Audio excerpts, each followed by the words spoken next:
Nagpadayon sa pagtunga Adlaw-adlaw sa itaas, nagampo sa pagpadulong, dito mo ako papuyon.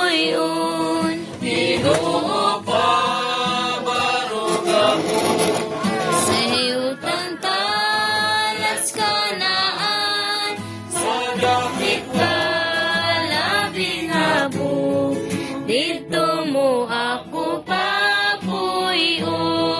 ay di mo magpuyong.